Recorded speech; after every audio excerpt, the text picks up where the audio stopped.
অযোধ্যায় রাম মন্দির উদ্বোধনের দিন কলকাতায় সংহতি মিছিলের ডাক দিয়েছে তৃণমূল কংগ্রেস। সারা ভারত যখন রাম গুঞ্জনে মগ্ন, তারই মাঝে আজ তৃণমূল নেত্রী মমতা বন্দ্যোপাধ্যায়ের নেতৃত্বে সর্বধর্ম মিছিলের ডাক দিয়েছে তৃণমূল কর্মী সমর্থকেরা। মুখ্যমন্ত্রী কালীঘাটে পুজো দিয়ে তারপর তার নেতৃত্বে হাজরা থেকে মিছিল বেরোবে এবং সেখান থেকে বালিগঞ্জ ফাঁড়ি হয়ে পার্ক সার্কাসে শেষ হবে সেই মিছিল। আর তারই নিদর্শনে কলকাতার পিকনিক গার্ডেন থেকেও সংহতি মিছিলের ডাক দিয়েছেন কসবা তৃণমূল বিধায়ক জাভেদ আহমেদ খান ও ৬৬ নম্বর ওয়ার্ডের কাউন্সিলর ফৈয়াজ আহমেদ খান। এই মিছিলটি পিকনিক গার্ডেন থেকে শুরু করে পরবর্তীতে মহা মিছিলের সঙ্গে যোগ দেবে। এই সংহতি মিছিল সম্বন্ধে ঠিক কি বললেন কসবার বিধায়ক ও ৬৬ নম্বর ওয়ার্ডের কাউন্সিলর আপনাদের শোনাবো।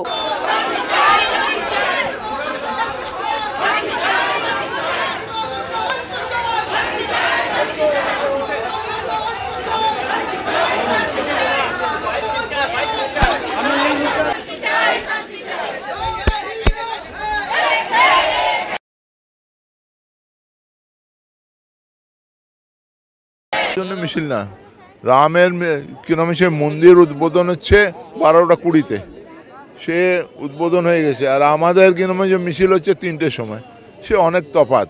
আমাদের মিছিল আমরা বলছি রাম সে ভগবান আছে, তার স্থান তৈরি হয়েছে, আমরা খুশি, সবই খুশি, সারা ভারতবর্ষের মানুষ, সারা পৃথিবীর মানুষ খুশি আছে, সেরকম আমরাও খুশি আছি। কিন্তু বাংলার মানুষ একটা নতুন দিক দেখাতে যায়। রামের নাম নিয়ে হত্যা বাংলার মানুষ পছন্দ করেন না, খুন পছন্দ করেন না। রামের নাম নিয়ে, রাম শেখায়নি তো যে হত্যা করে তুমি আমার নাম লো, এটা শেখায়নি। রাম শেখায়নি খারাপ কাজ করতে গেলে তুমি স্বর্গ পাবে, এটা শেখায়নি। রামও শিখিয়েছে ভালো কাজ করতে গেলে স্বর্গ পাবে।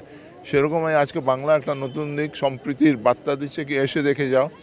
আমরা ধর্ম নিজে নিজে পালন করি, কিন্তু উৎসব সবার করি একসঙ্গে। সেই ক্ষেত্রে আমরা দেখাতে চাই কি আমরা আজকে দিনে রাম মন্দির হয়েছে খুশি আছি, কিন্তু আমরা আজকে একসঙ্গে থাকতে, যেরকম ভারতকে স্বাধীনতা যে আন্দোলন হয়েছিল তার মধ্যে একসঙ্গেই স্বাধীন করার জন্য সব আমরা ঝাঁপিয়ে পড়েছিলাম, আজকেও সব আমরা একসঙ্গে সম্প্রীতি বজায় রাখবার জন্য ঝাঁপিয়ে পড়ব।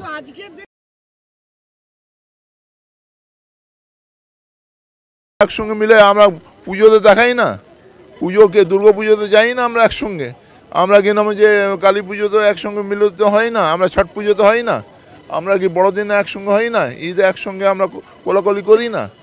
এটা তো বাংলার পরম্পরা, এটা বাংলার কালচার। এই সংস্কৃতি সে বাংলা সংস্কৃতি অন্য কেউ সে এখন পর্যন্ত তারা শিখতে পারিনি, তাদের জন্য এইটা মেসেজ কি আজকে এসে দেখে যাও আমরা একসঙ্গে সব হাঁটছি।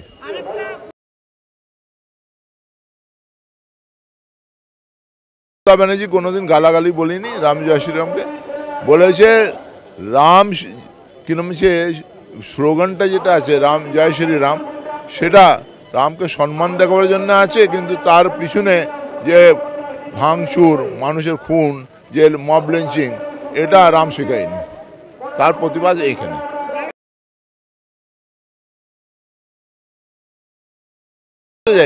আমরা তো বাধা দিইনি, বাধা দিয়েছি, আমরা তো বলছি তোমরা পুজো করো আর মিছিলে হাঁটো, দেখাও সারা পৃথিবীর মানুষকে দেখাও রামের নাম নিয়ে তারা আমরা সংগীত মিছিলে হাঁটছি, একসঙ্গে আমরা থাকছি, একসঙ্গে থাকবো, বাংলা মানুষ পথ দেখায়।